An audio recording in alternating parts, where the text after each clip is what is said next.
नारायण नारायण। ओम नमो ब्रह्मादिभ्यो ब्रह्म विद्या संप्रदायकर्तृभ्यो वंश ऋषिभ्यो महद्भ्यो नमो गुरुभ्यः।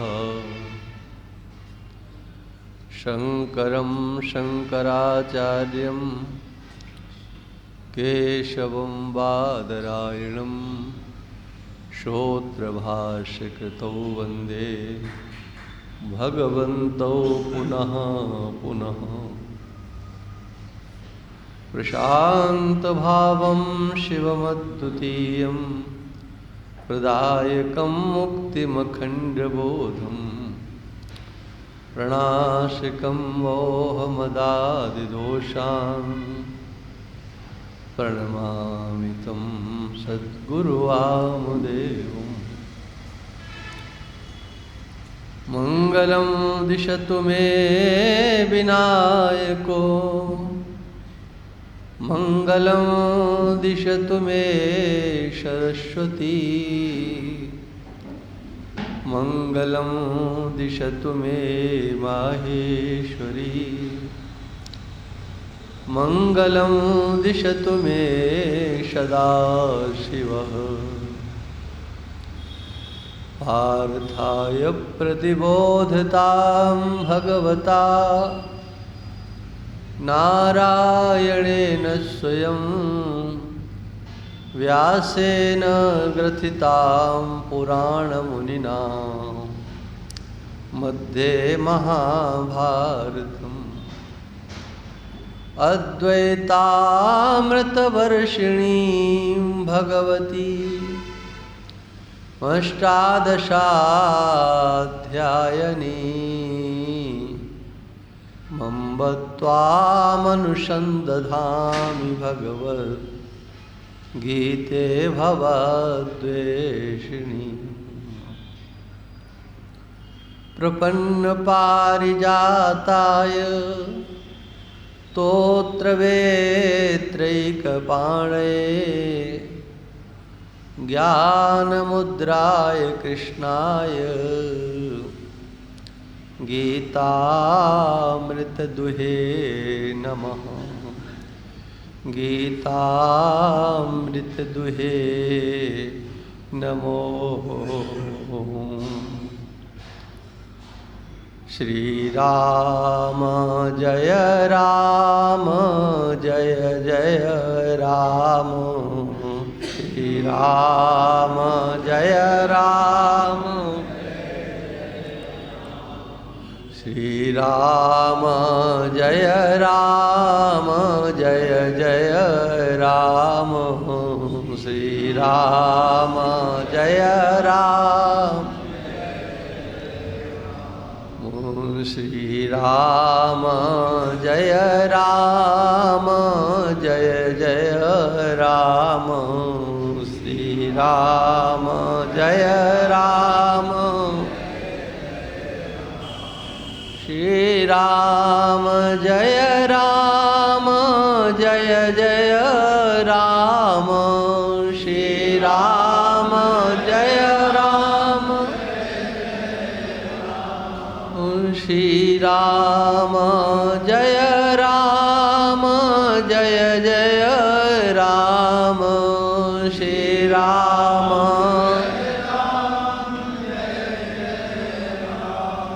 श्री राम जय राम जय जय राम। श्री राम जय राम श्री राम जय राम जय जय राम। श्री राम जय राम। बोलिए सच्चिदानंद भगवान की। श्री रामधाम सरकार की। श्री द्वारकानाथ भगवान की। सत्य सनातन धर्म की। नमः पार्वती पते हर हर महादेव।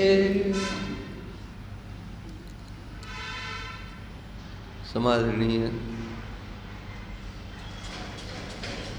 अमृतसर से पधारे हुए स्वामी अनंतानंद गिरी जी महाराज, स्वामी मितानंद जी, स्वामी लक्ष्मणानंद जी, समस्त संत वृंद, भक्त वृंद, श्रद्धामयी मातृशक्ति,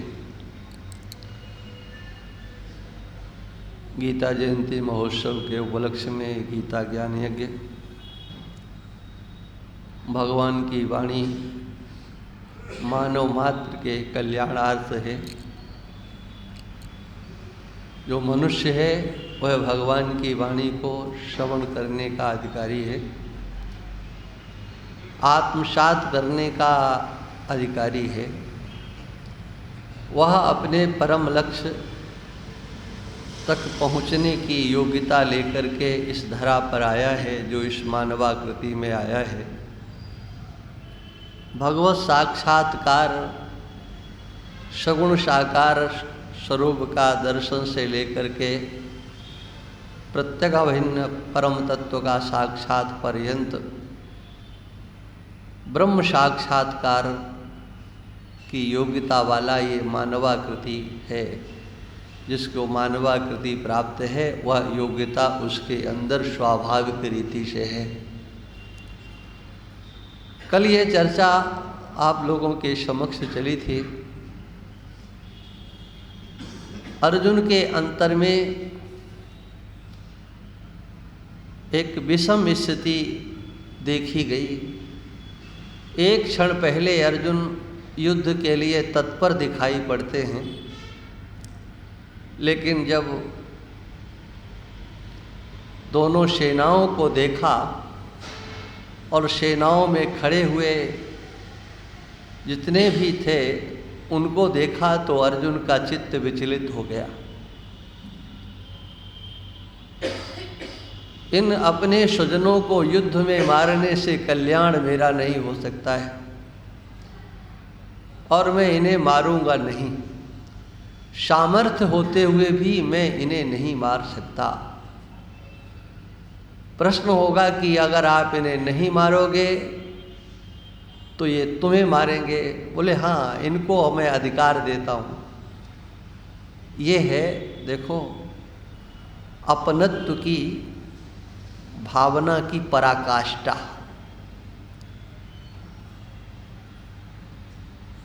अर्जुन का एक निश्चय कि ये मेरे को मारे, लेकिन मैं इन्हें नहीं मारूंगा।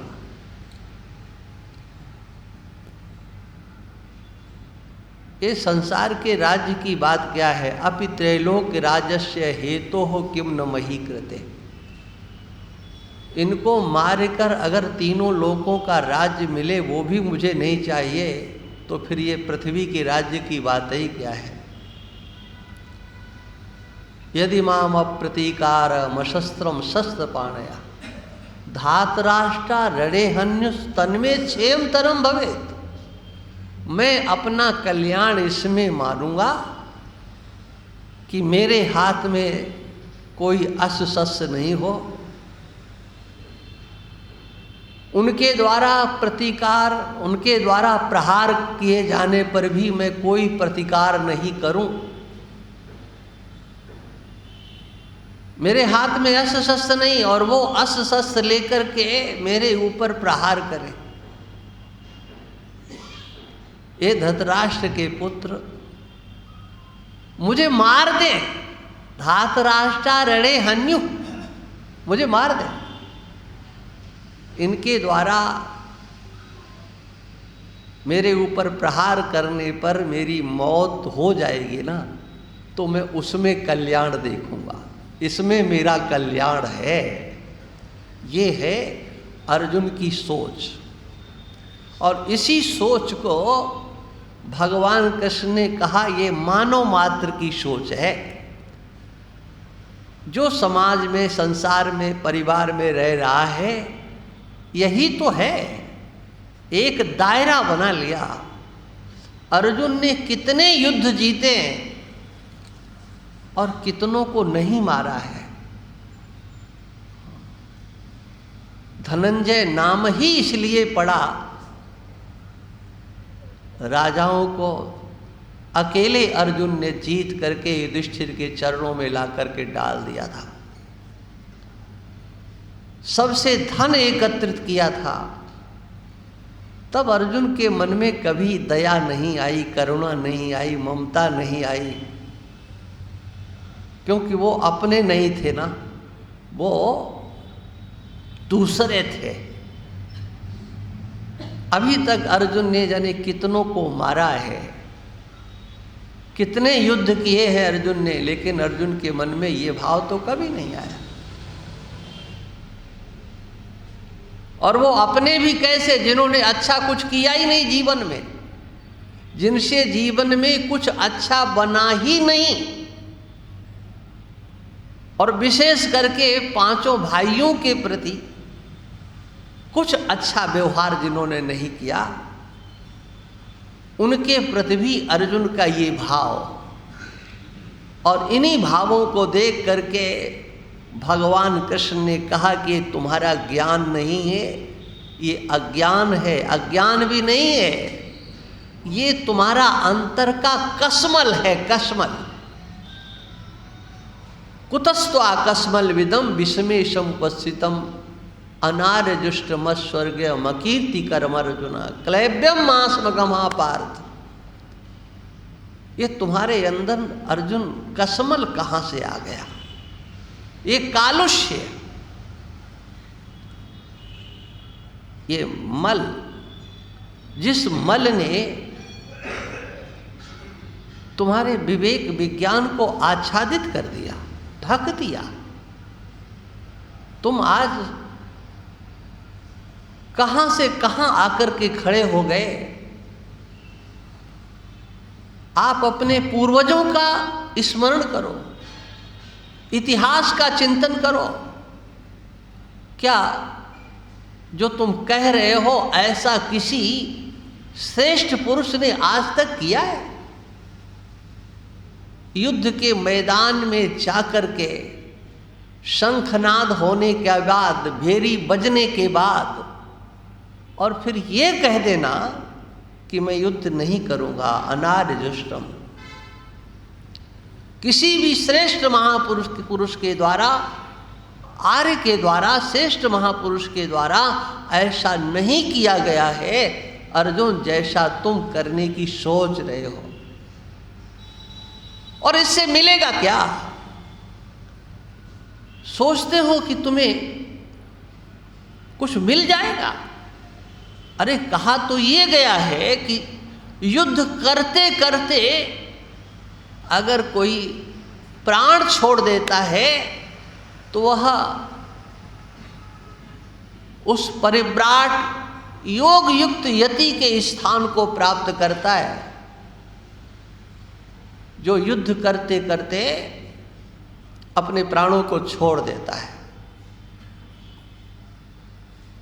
ये नहीं कि कोई खड़ा है और आकर के कोई मार देता है तो उसकी वीरगति होती है। नहीं, युद्ध करते करते जो अपने प्राणों को छोड़ता है उसको परम गति की प्राप्ति होती है। संन्यासोपनिषद में एक मंत्र आता है, द्वामिमौ पुरुषौ लोके सूर्य मंडल भेदनो। सूर्य मंडल का भेद करके ब्रह्मलोक की प्राप्ति दो ही करते हैं। कौन? परिव्राड योग युक्तश्च रणे चाभिमुखे हता। यह तो परिव्राट वह सन्यासी जो समाधि में स्थित होकर के अपने प्राणों का त्याग करता है, वह उस सूर्यमंडल का भेदन करता है, या वह योद्धा जो सामने लड़ते लड़ते अपने प्राणों की आहुति दे देता है। भगवान कहते हैं न स्वर्गम,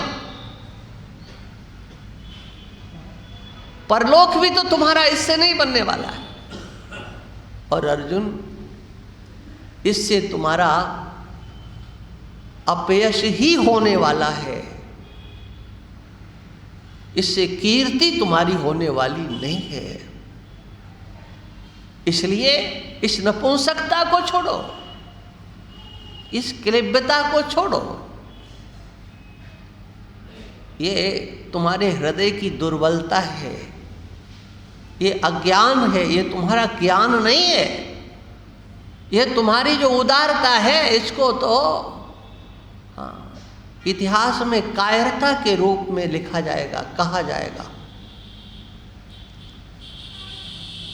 और भगवान ने जब अर्जुन को ऐसे शब्दों का प्रयोग किया जो कोई कर भी नहीं सकता है अर्जुन के लिए, तो एक बार तो अर्जुन को बड़ा तिलमिलाहट लगी।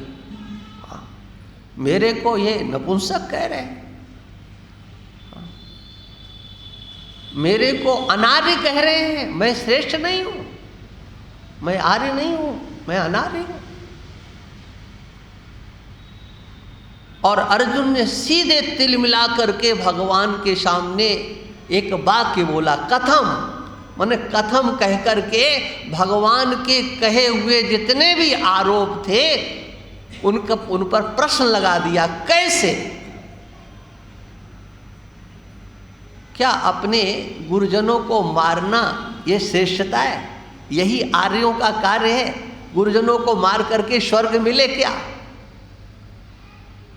स्वर्ग मिलेगा क्या? कथम भीष्महं संख्ये द्रोणम च मधुसूदना। ये तो पूजा करने योग्य है और हम इनके ऊपर बाण चलाएंगे, इनको बाणों से हम छेदेंगे, इनको मारेंगे। क्या यही श्रेष्ठता है? इसी से स्वर्ग मिलेगा, इसी से कीर्ति मिलेगी।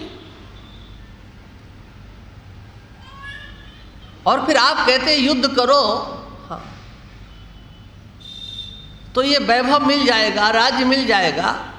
युद्ध में कुछ निश्चित नहीं होता है, कौन जीतेगा कौन हारेगा। इसलिए मैं कैसे मान लूं कि युद्ध करने से मुझको सब कुछ मिल ही जाएगा, सुख मिल ही जाएगा, राज्य मिल ही जाएगा। अर्जुन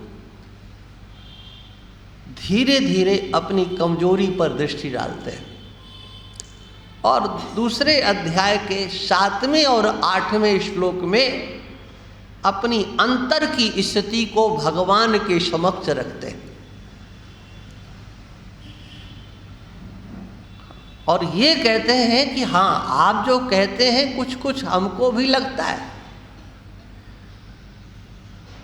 मेरे अंदर कार्पण्यता, कृपणता आ गई है।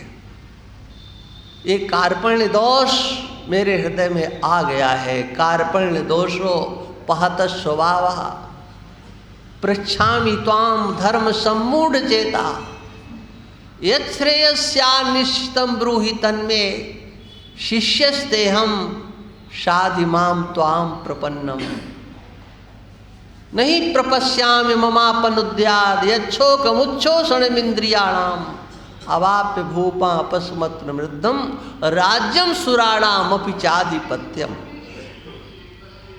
इन 2 श्लोकों में अर्जुन अपने अंतःकरण की स्थिति का भगवान के समक्ष वर्णन करते हैं और वो स्वीकार करते हैं कि मान लिया मैंने, मेरा स्वभाव बदल गया, कृपणता आ गई।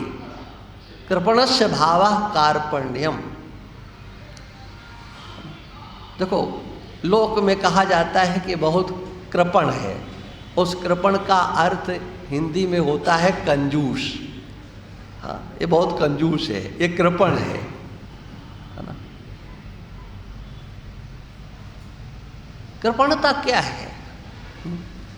माने जो आपको प्राप्त है, जो भी प्राप्त है, ध्यान रखना, उसे छोड़ने की किंचित मात्र भी आप हिम्मत नहीं जुटा पाते। जो प्राप्त हो गया है, नहीं ये बना रहे, ये बना रहे, ये बना रहे, इसमें से कुछ दाएं बाएं नहीं होना चाहिए, कुछ इधर उधर नहीं होना चाहिए। जो है वो सब बना रहे।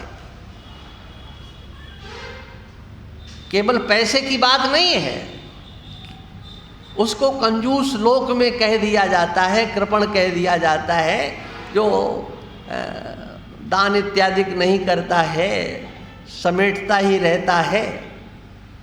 लेकिन यहाँ पर व्यवहारिक पक्ष बहुत बृहद है, विस्तृत है। केवल वो अर्थ ही नहीं है जिसे वो नहीं छोड़ रहा है। अरे क्या छोड़ना चाहते हो बताओ? हाँ, क्या छोड़ना चाहते हो? कुछ भी नहीं छोड़ना चाहते हो। अपने स्वजन संबंधियों को छोड़ना चाहते हो? क्या उत्तर होगा? नहीं छोड़ना चाहते। स्वजनों में भी गिनती कर लो, शुमार कर लो, किसको छोड़े किसको रखें। किसी को नहीं आप छोड़ना चाहते। ये नहीं कह सकते हम तो इसको छोड़ना चाहते। और छोड़ करके भी क्या आप छोड़ देते हो? छोड़ना बहुत कठिन है। हाँ। और इसीलिए श्रुति भगवती ने उसका जो अर्थ किया वो बहुत विस्तृत किया। और एक निश्चित बात है, क्या? जो प्राप्त है वो छूटेगा निश्चित।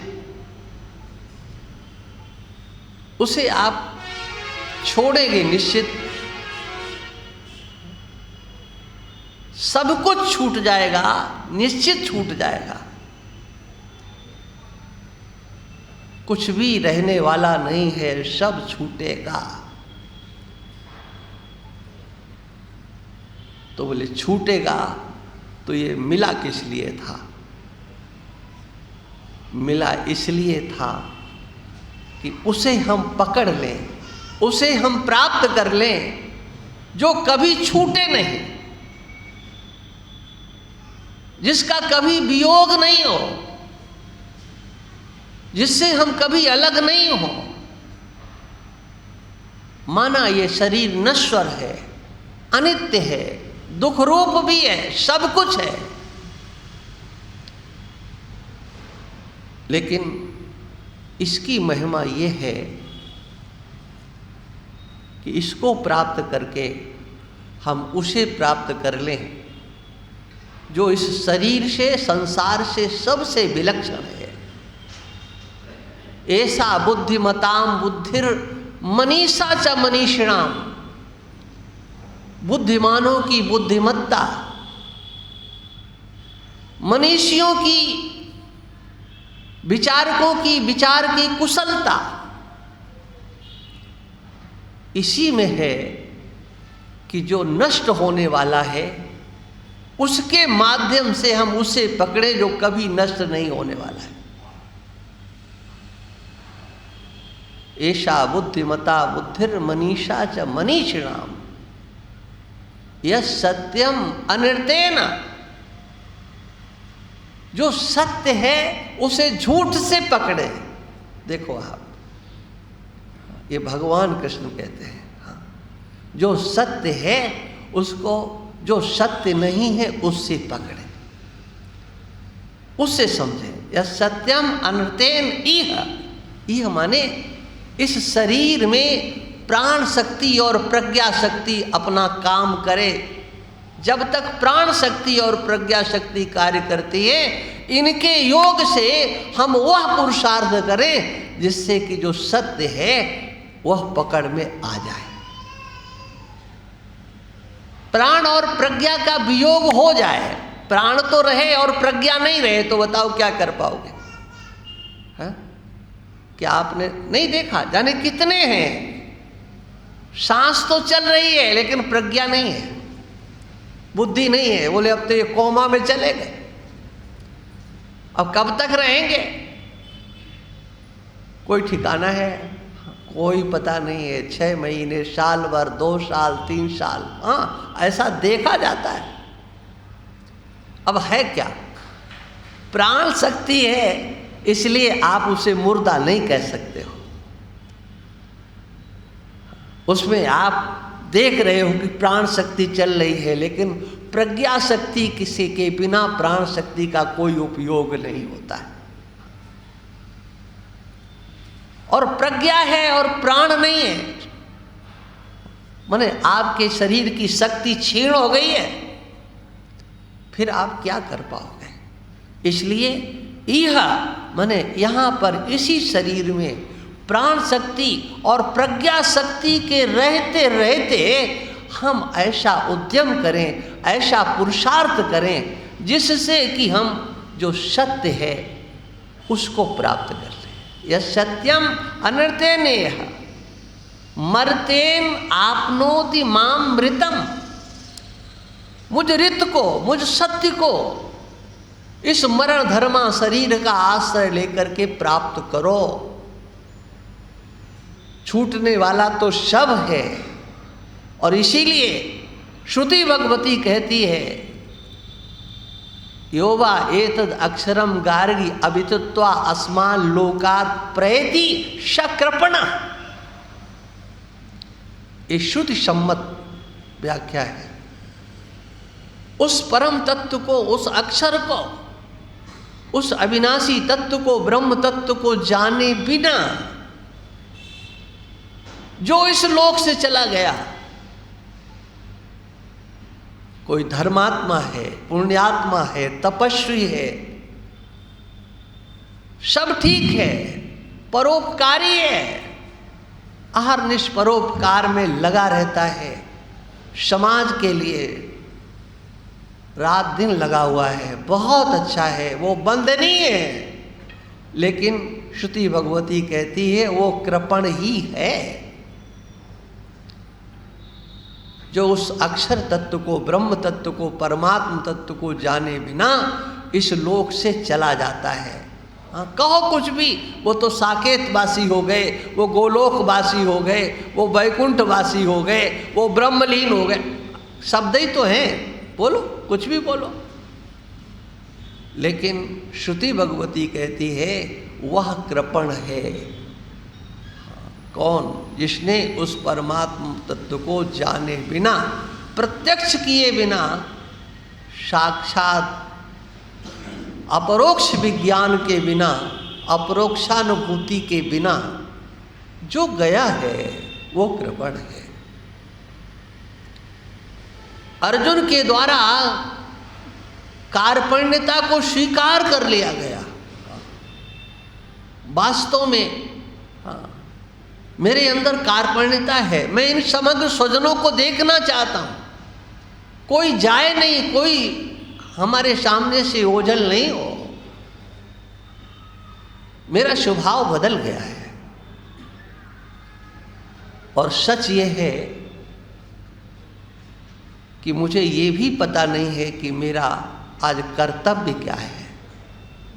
धर्म सम्मूढ़ चेता, यहाँ धर्म शब्द का अर्थ है कर्तव्य। मुझे आज क्या करना चाहिए, और यही है भगवत गीता का मूल प्राण, यही है समाज की यथार्थ शक्ति। जिस समाज में अपने कर्तव्य और धर्म के प्रति जागरूकता जहां दिखाई देती है, वो समाज जीवित रहता है, वो वर्ग जीवित रहता है, वो समाज उत्थान को प्राप्त होता है जहाँ पर स्व कर्तव्य के प्रति, स्वधर्म के प्रति जागृति दिखाई पड़ती है। और आज कहना ये होगा कि घर में सब कुछ दिखाई पड़ता है, हमारे आसपास सब कुछ दिखाई पड़ता है, हमारे अपने समाज में, सनातन धर्मियों में यदि किसी भी प्रकार की कोई कमी दिखाई पड़ती है, सो कर्तव्य बोध का अभाव ही दिखाई पड़ता है। मुझे क्या करना है, क्या कर रहा हूं, ये भी व्यक्ति विचार नहीं करता है। कर रहे हैं, ये कर्तव्य है क्या? हमारा कर्तव्य क्या है, ये पहले हम निश्चित करें। और जो आपका कर्तव्य है, जो करणीय कर्म है, वह जो करणीय कर्म है वह जब व्यक्ति के द्वारा किया जाता है तो उसी का नाम धर्म हो जाता है और उसी से पूर्ण अदृष्ट की उत्पत्ति होती है, जिसको कि हम पुण्य कहते हैं।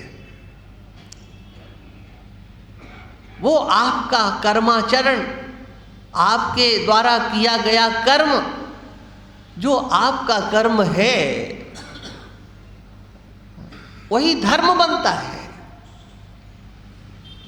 हमारा क्या कर्तव्य है, अर्जुन का कहना हमारा क्या कर्तव्य है, और कर्तव्य कर्म वह श्रेष्ठ होता है जिससे कि श्रेयस की प्राप्ति हो, कल्याण की प्राप्ति हो, हमारा हित हो। ये क्षणिक हित जो देखते हैं ना, उनकी दृष्टि बहुत मंद होती है। दूरदृष्टि रख कर के कार्य करने वाला समाज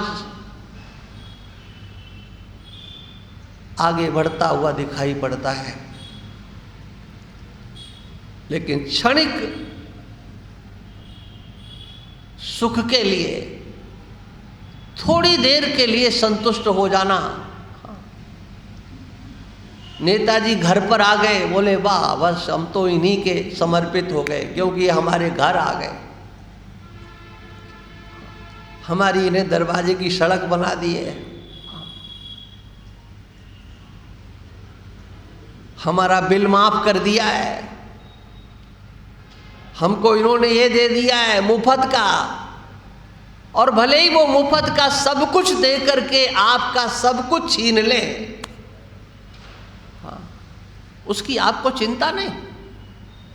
हाँ, आपके धर्म के ऊपर प्रहार हो रहा है, आपके धर्म का शोषण हो रहा है, आप तुच्छ स्वार्थ में बंध करके ऐसे बंध जाते हो कि बस आगे का आपको कुछ दिखाई नहीं पड़ता है। हमारा घर ठीक हो जाए, हमारे ये सुविधा मिल जाए, ये सुविधा मिल जाए, लेकिन तुम्हारा धर्म सुरक्षित है कि नहीं, तुम्हारे धर्म को सुरक्षित कौन कर रहा है? और धर्म को सुरक्षित करने के लिए कोई नेता आगे नहीं आएगा। क्यों?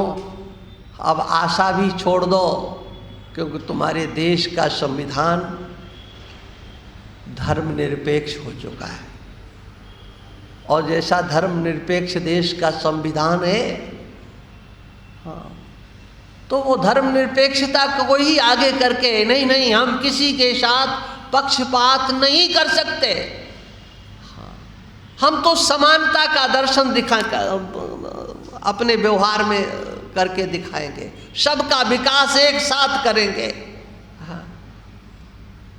अरे जिसके वोटों से आप सत्ता में बैठे हो, हाँ, उसके विकास की भी सोच लो।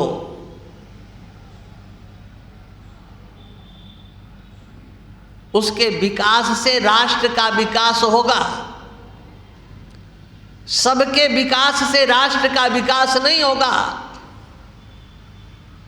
हमारा मतलब ये नहीं है कि आप किसी को रोटी नहीं दे, पानी नहीं दे, उनका पानी बंद कर दे, रोटी बंद कर दे। आप सबको रोटी पानी दीजिए, लेकिन जो राष्ट्र के लिए जीवन देने वाले हैं उनको भी आप उसी कैटेगरी में रखना चाहते हो कि सब हमारे लिए बराबर है।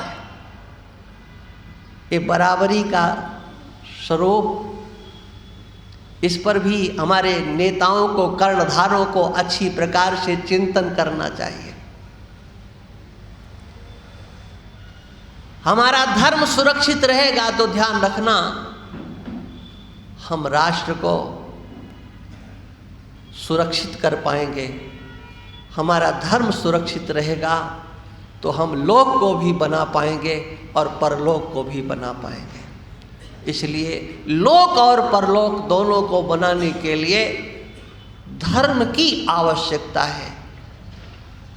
अर्जुन के अंतर्गत एक दैन्यता का भाव दिखाई देता है, कार्पण्यता दिखाई देती है, एक किम कर्तव्य मूढ़ता दिखाई देती है, और एक अर्जुन के अंदर शोक दिखाई पड़ता है। हमारे अंदर इतना शोक है कि तीनों लोकों का राज्य प्राप्त करके भी उस शोक की निवृत्ति नहीं हो सकती है। और देखो, शोक तो तब होता है जब पहले कुछ हो जाए। आप जानते हो ना, बोले शोक मनाने जा रहे हैं, शोक उठाने जा रहे हैं, तो शोक मनाना और शोक उठाना कब होता है? जब पहले कुछ हो गया, कोई घटना घट गई, उसके बाद बोले हाँ ये क्षति हो गई, ये नुकसान हो गया, वो चला गया, उसका वियोग हो गया, तो लगता है कि हाँ भाई अब थोड़ा रो लेते हैं थोड़ी देर के लिए, क्योंकि शोक हो गया। हो गया, घटना घट गई है जिसे आप नहीं चाहते थे, जो आपके अंतर को विक्षिप्त करती है, आपको दुखी करती है। थोड़ी देर के लिए शोक आ जाए तो समझ में आता है, लेकिन अभी तो कुछ हुआ ही नहीं है। और अर्जुन कहते हैं कि हमारे अंदर इतना शोक है, इतना शोक है कि तीनों लोकों का राज्य मिल जाए हमको तो भी हमारा शोक निवृत्त नहीं होगा। माने वस्तु से, संपत्ति से, शासन से,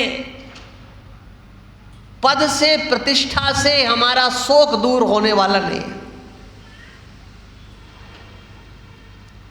तो अभी हुआ क्या जो आपको शोक है?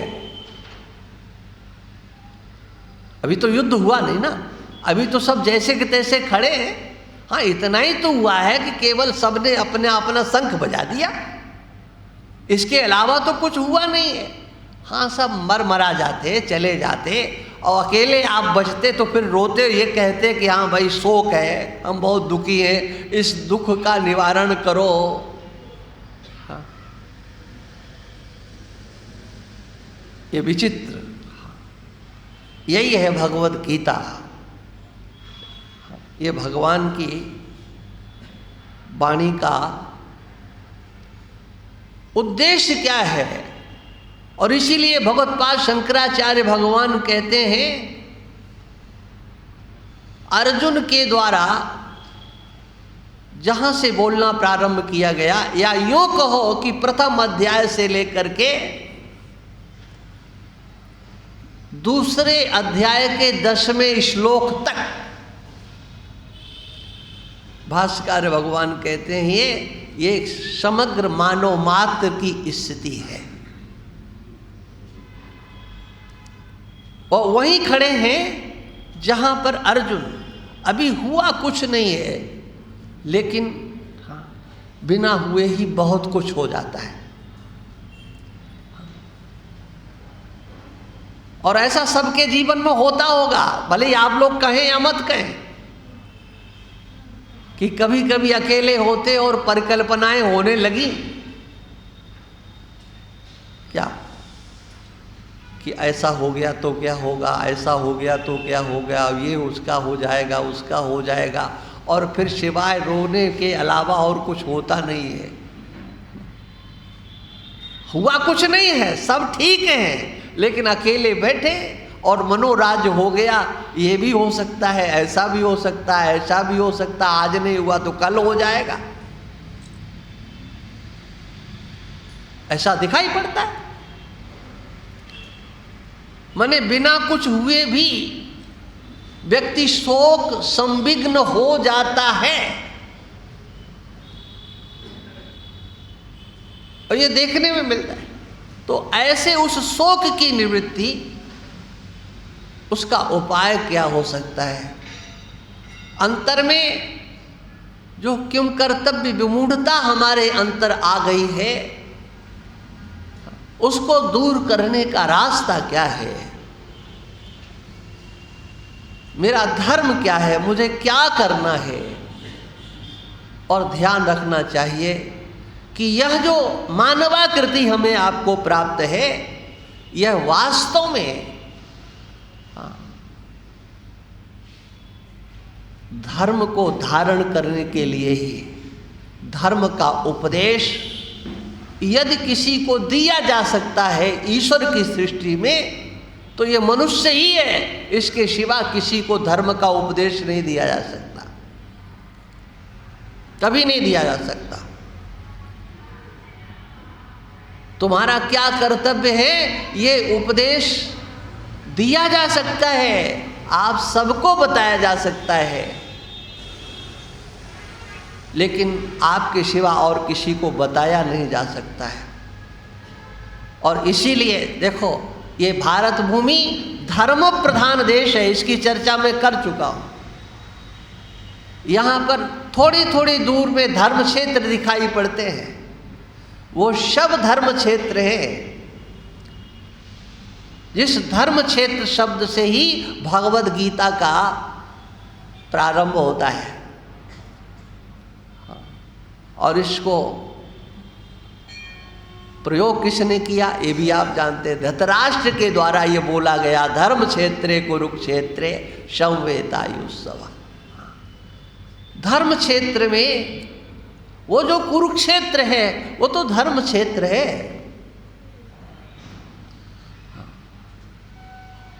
वहां धर्म किया जाता है, लेकिन बताओ धर्म करता कौन है? उस कुरुक्षेत्र में धर्म कौन करेगा? आकृतियां तो सभी की पांच भौतिक हैं, पंच तत्वों से बनी हुई हैं, लेकिन मानवाकृति को छोड़ करके,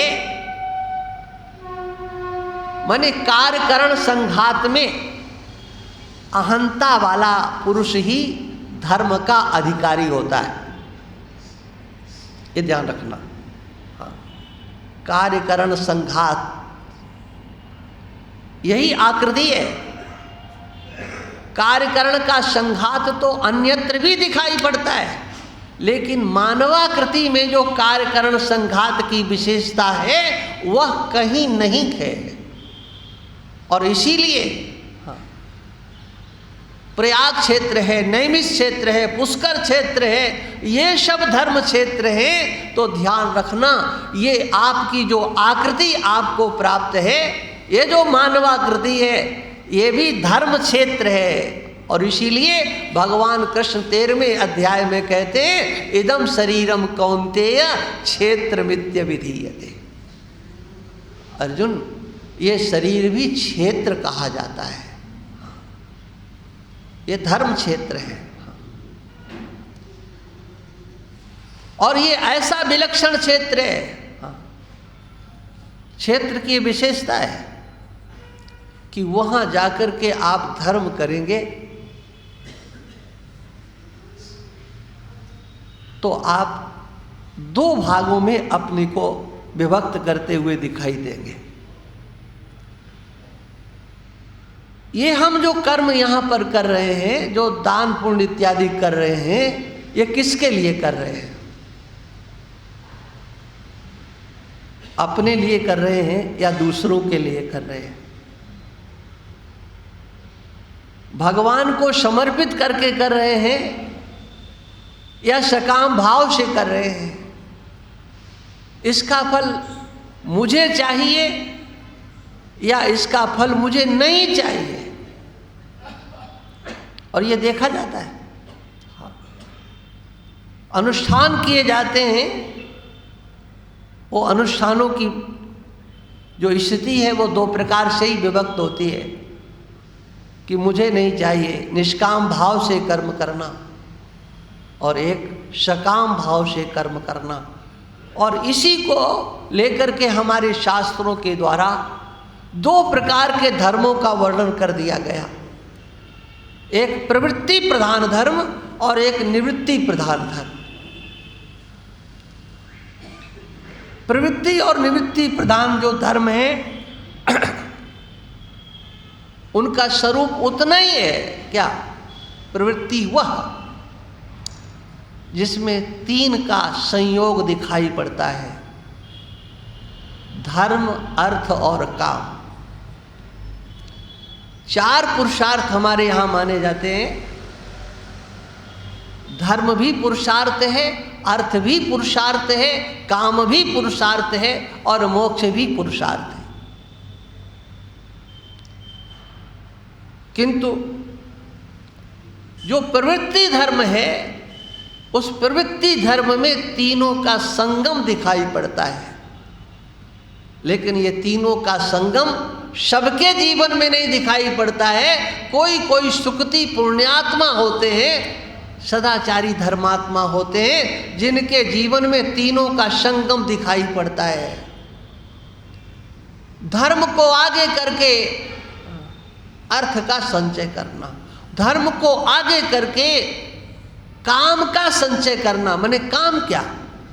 वह समग्र वस्तु है, चाहे वो जड़ हो चाहे चेतन हो, वस्तु हो या व्यक्ति हो, उन सब का संग्रह करना। किसके लिए? सुखी होने के लिए। हाँ, उन सब का संग्रह करना। और उद्देश्य केवल सुखी होना। देखो, एक मोटी भाषा में आप लोग समझेंगे। शास्त्र में कहा गया कि जैसे विवाह करना हो वो अनुष्ठान करे, नहीं हो रहा हो तो हो जाए तो कोई बात नहीं, हो रहा हो नहीं होता हो तो अनुष्ठान करो। स्वयं नहीं कर सकते, ब्राह्मणों से कराओ। और क्या अनुष्ठान? हाँ, संकल्प में जाया में स्यात्, मुझे पत्नी की प्राप्ति हो। हाँ, पत्नी मनोरमाम देहि। हाँ, ये वहाँ श्लोक है पूरा, हम तो जानते नहीं हैं, वो तो कवि का सुनाया है तो वो आपके सामने बोल दिया। लेकिन कहना ये है कि देखो, संकल्प में क्या कहा गया कि हमें सुंदर पत्नी मिले, हमें पत्नी की प्राप्ति हो। एक ये संकल्प है, एक ये कामना है, एक ये वासना है। ऐसे ही माताओं के अंदर मुझे हाँ पति की प्राप्ति हो, पति की प्राप्ति। देवियों में पति के प्राप्ति की इच्छा कोई पाप है क्या? पुरुषों में पत्नी की प्राप्ति की इच्छा कोई पाप है क्या? लेकिन वही उसी जगह पर ये इच्छा हो जाए कि मुझे स्त्री की प्राप्ति हो या मुझे पुरुष की प्राप्ति हो, तो सोचो अब क्या हुआ? बदल गया, पूरा खेल बदल गया। हाँ, पत्नी की प्राप्ति, पति की प्राप्ति एक अलग विषय हो गया, वह पुरुषार्थ हो गया। हमारे अंतर की समग्र वासनाओं को शांत करने के लिए, विकारों को एक व्यवस्थित स्वरूप देने के लिए जो हमारे शास्त्रों में विधान किया गया है। देखो, दूषण को भी भूषण बना करके प्रस्तुत करना, ये सनातन धर्म के ऋषियों के सिवा और किसी ने ये करके दिखाया ही नहीं है। हाँ, ये विवाह क्या है? क्या है विवाह की पद्धति? कितना बड़ा बखेड़ा बोले अब शादी होने वाली है। हम उन मंचलों की बात नहीं करते जो कोर्ट में जा करके हाथ मिला करके, नहीं, हमारी परंपरा को आप देखिए, कुछ में दो स्त्री और पुरुष का, बालक और बालिका का मिलन नहीं होता है, दो परिवारों का मिलन होता है, दो समाजों का मिलन होता है। और उसमें साक्षी होते हैं दो के मिलन में। कितने साक्षी होते हैं भाई? सफाई कर्मी से लेकर के बैंड बाजे तक के, आपके समग्र स्वजन संबंधी उसमें साक्षी होते हैं, गवाह होते हैं। किसके? कि एक को पत्नी की प्राप्ति हो रही है और एक को पति की प्राप्ति हो रही है। पत्नी और पति का संयोग, ये क्या है? एक पुरुषार्थ है। हमारे यहाँ इसको पुरुषार्थ कहा गया। और वो भी किस लिए कहा गया? पत्नी किसे कहा जाता है? बोले यज्ञ में जिसकी उपस्थिति अनिवार्य हो, जिसके बिना कोई यज्ञानुष्ठान संपन्न नहीं हो सके, उसका नाम पत्नी होता है। माने जो लोक और परलोक दोनों में तुम्हारा साथ दे, लोक को भी बनाए, आपके लोक को भी न बिगड़ने दे और परलोक को भी न बिगड़ने दे, उसका नाम पत्नी होता है। ये है हमारा सनातन धर्म, ये है ऋषियों की सोच। और उसके मूल में कौन बैठा है? इस सोच के मूल में कौन बैठा है? इस सोच के मूल में बैठा है व्यक्ति का अपना धर्म,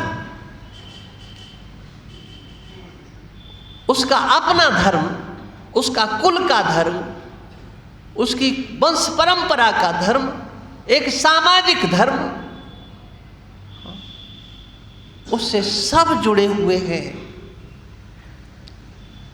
और यही प्रवृत्ति धर्म कहलाता है। प्रवृत्ति धर्म, जिस प्रवृत्ति धर्म में तीनों का संगम है, धर्म अर्थ काम और मोक्ष। धर्म अर्थ और काम, ये तीनों का संगम प्रवृत्ति धर्म में देखा जाता है। धर्म को आगे करके अर्थ, धर्म को आगे करके काम। एक बड़ी आश्चर्य की बात है, महाभारत में व्यास भगवान कहते हैं कि देखो मेरी सुनो, मेरी सुनो, मैं कुछ कहना चाहता हूं, सुनो। लेकिन लोग उनकी सुनते ही नहीं है। ये महाभारत का श्लोक मैं बोलने जा रहा हूं, कोई मेरी सुनता ही नहीं है। अरे मैंने कब कहा है कि आप अर्थ को मत कमाओ, पैसे को मत कमाओ? मैंने कब कहा है कि संसार का भोग मत करो? लेकिन मैं तो केवल इतना कहता हूं, धर्म को आगे करके फिर आप अर्थ और काम का वर्ण कीजिए। ऊर्ध्वबाहो विरोम्य स नहीं कश्चित् श्रोत में धर्माद अर्थस्य कामस्य स किमर्थम न सेव्यते। अरे संसार के मनुष्यों, तुम्हें कौन रोक रहा है पैसा कमाने में? लेकिन धर्म को आगे कर लो। तुम्हें संसार में गृहस्थ आश्रम में रहने से कौन रोकता है? संतानोत्पत्ति से तुम्हें कौन रोकता है? लेकिन धर्म को आगे करके तुम्हारा अपना धर्म क्या कहता है? और जिस भगवान की वाणी को हम सुन रहे हैं, ये जो गीता महोत्सव हम मना रहे हैं, उन भगवान के अवतार का प्रयोजन भी क्या है?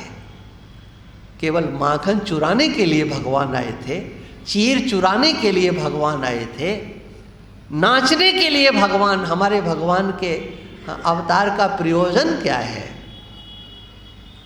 क्या है जो आज हमने इस धरा पर भगवान कृष्ण 125 वर्ष तक रहे, गिनती से 125 वर्ष तक भगवान इस धरा पर रहे, लेकिन समाज में भगवान की कौन सी लीलाएं हैं जो आज व्याप्त हो रही है? हाँ, बोले गोकुल की लीला, वृंदावन की लीला, बस वहीं तक सीमित हैं। भगवान ने रास रचाया भगवान ने चीर चुराया, भगवान ने माखन चुराया, भगवान ने मटकी फोड़ दी, भगवान ने ये किया वो किया। और वो काल कितना रहा? वो काल आप गणना करके देख लो, 11 साल तक भगवान रहे, गोकुल से लेकर के वृंदावन तक। उसके बाद भगवान मथुरा चले गए और लौट करके फिर उस भूमि पे नहीं आए। हाँ, आप 11 कम कर दीजिए 125 में से कितना बचा? 114 साल का जीवन भगवान कृष्ण का। क्या उन्होंने कुछ नहीं किया? हम भगवान कृष्ण के अनुयायी हैं, गीता जयंती हम मना रहे हैं, लेकिन सोचो भगवान की घोषणा क्या है, मेरे अवतार का प्रयोजन क्या है। कथाओं में आप सुनते हैं वसुदेव देवकी ने पूर्व जन्म में तप किया था, और जो है नंद बाबा यशोदा ने तप किया था, या ब्रह्मा जी ने गिड़गिड़ा करके कहा था अवतार लीजिए। सब कुछ माना जा सकता है, लेकिन सच्चाई तो भगवान के सिवा और कोई दूसरा कह नहीं सकता है ना। किसी की तपस्या से प्रसन्न होकर के नहीं, ठीक है उनकी तपस्या है, बहुत अच्छा है, लेकिन उनके उस तपस्या में भी भगवान का अपना संकल्प निहित है कि हमें वसुदेव और देवकी के पुत्र बनकर के रहना है, या नंद बाबा और यशोदा के नंद नंदन यशोदा नंदन बनकर के रहना है। ये सब कुछ ठीक है, लेकिन प्रयोजन क्या है? ये नंद नंदन यशोदा नंदन बनने का प्रयोजन कोई दूसरा प्रयोजन नहीं है। भगवान कहते हैं धर्म की स्थापना करना ही हमारा प्रयोजन है ना। यदा यदा ही धर्मस्य ग्लानिर्भवति भारत अभ्युत्थानम धर्मस्य तदात्मानं सृजाम्यहम् परित्राणाय साधूनां विनाशाय च दुष्कृतां धर्म संस्थापनार्थाय संभवामि युगे।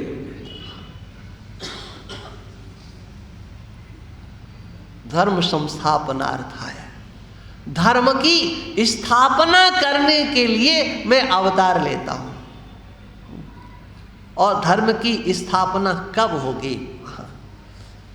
जब इस मानवाकृति में जो आए हुए जीव हैं उनके अंतर्गत धर्म की प्रतिष्ठा होगी।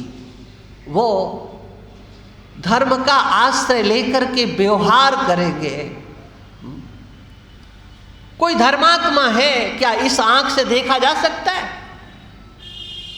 कोई पापात्मा है क्या इस आंख से देखा जा सकता है? इन आंखों से क्या दिखेगा? किसी की शकल को देख करके क्या पता लगेगा? लोग बगल में खड़े रहते और जेब साफ कर देते, बोले पता ही नहीं लगा कौन ले गया, कौन जेब काटेगा। ये कोई आंखों से दिखता है क्या?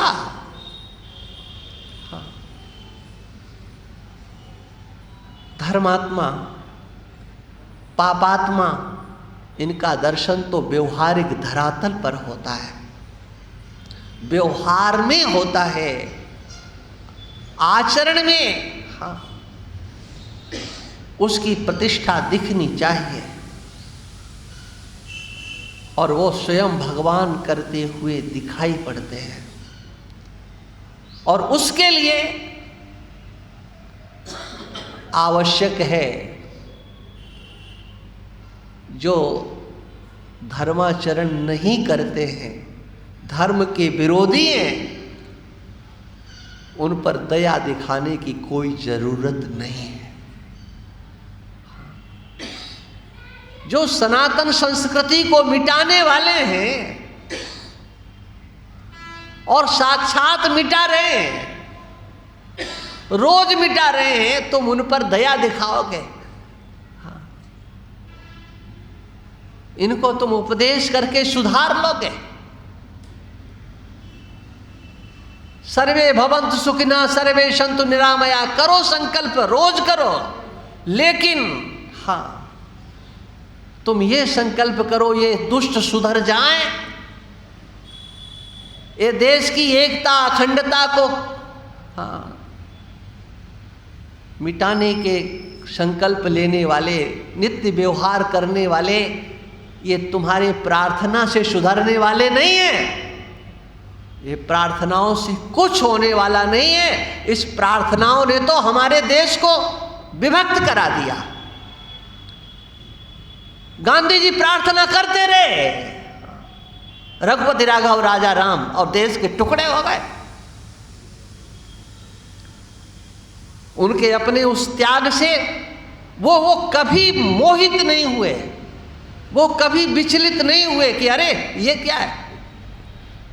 गांधी जी को हमने कहा कि वो हमारे राष्ट्र नायक रहे, उन्होंने हमको आज़ादी दिलाई, लेकिन हाँ क्या वो कभी वो सम्मान आदर दे सकते हैं? ना उन्होंने दिया, ना आगे देंगे। क्यों? वो सुधर नहीं सकते। और उनको सुधारने का उपाय तो वही है जो भगवान कृष्ण ने कहा है, विनाशाय च दुष्कृताम्, मैं दुष्कृतियों का विनाश करने के लिए। हाँ, देखो 3 बातें भगवान कहते हैं, ध्यान रखना 2 श्लोकों में।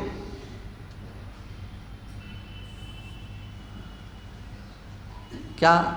परित्राणाय साधूनाम, विनाशाय च दुष्कृताम, धर्म संस्थापनार्थाय। धर्म की स्थापना और साधुओं का संरक्षण और दुष्टों का विनाश। इनमें बताओ पहले आवश्यक कौन सा लगता है ना? जो आवश्यक कार्य है वो किया नहीं जा रहा है। और बोले हम ऐसा करेंगे, हम ऐसा करेंगे। अरे तुम ऐसे कभी सफल ही नहीं हो सकते हो जी। हाँ, सफलता की कुंजी तो भगवत गीता में भगवान कृष्ण ने जो उपदेश दिया है, उसको जब तक आचरण में हमारे देश के कर्णधार लेकर के नहीं आएंगे, तब तक न राष्ट्र की एकता, न राष्ट्र की अखंडता सुरक्षित होगी, न ये कभी देश हिंदू राष्ट्र बन पाएगा। क्योंकि जो अराजक तत्व है ना, हाँ, उनकी पूजा आरती करने से कुछ नहीं होता। भगवान कृष्ण ने अपनी बुआ से कह दिया था, शिशुपाल की माँ से, कि मैं इसके 100 अपराध क्षमा कर दूंगा। और वो गिनता रहा कि कैसे 100 अपराध क्षमा करते हैं, और उसने खूब उत्पात किया। अंत में भगवान कृष्ण को सुदर्शन चक्र उठा करके अपना भाई, अरे बुआ का बेटा था, भाई लगता था, कहा बेटा जाओ तुम्हारे दिन पूरे हो गए हैं। इसलिए भाई देखो, क्षमा करते रहो, किंतु एक तिथि तो निश्चित करो कि यहाँ तक ही क्षमा करना है। आप कंप्यूटर पकड़ा करके, हाँ, भावना बहुत अच्छी है हमारे देश के प्रधानमंत्री की कि एक हाथ में कंप्यूटर, एक हाथ में कुरान। अरे वो कंप्यूटर से भी वो कुरान को ही खोजेंगे कि हमारे कुरान इस कंप्यूटर में कहीं मिल रही है कि नहीं, कि उस आयतों में जो लिखा है कि काफिरों का कत्लेआम कैसे करें, इसका विनियोग इस कंप्यूटर से कैसे मिलेगा। और वो कर रहे हैं, इंजीनियर होकर के आतंकवादी, डॉक्टर होकर के आतंकवादी। हाँ, क्या नहीं कर रहे हैं वो। उनको कुछ भी दे दो। आप लोग हजामत बनाते हो ना अपनी, हाँ, रखते हो ना, उस तरह इत्यादि सब रखते हो ना। अब देखो वो दुकान खोले और एक यूपी में घटना हो गई। क्या? उन्हीं उस्तरों से ले जा करके, उन्हीं औजारों से जा करके 2 बच्चों की हत्या कर दी। कुछ भी पकड़ा दो उनको, उनके हाथ में जो जाएगा उसका वो, हाँ, सदुपयोग कभी नहीं कर सकते। वो ऐसी कौम है जिसका न दिल अच्छा है, न दिमाग अच्छा है, न आचरण अच्छा है। और उसके लिए भगवान कृष्ण का ये उपदेश हमें आत्मसात करना पड़ेगा। धर्म की रक्षा करना, स्वजनों का पालन करना, और जो उससे विरुद्ध है ना, उनको ठिकाने लगाना। इससे आगे की चर्चा आप कल करेंगे। धर्म की, अधर्म का, प्राणियों में, विश्व का, गौ माता की, गो हत्या, सत्य सनातन धर्म की नमः पार्वती पते हर हर। बोल राम राम सरकार।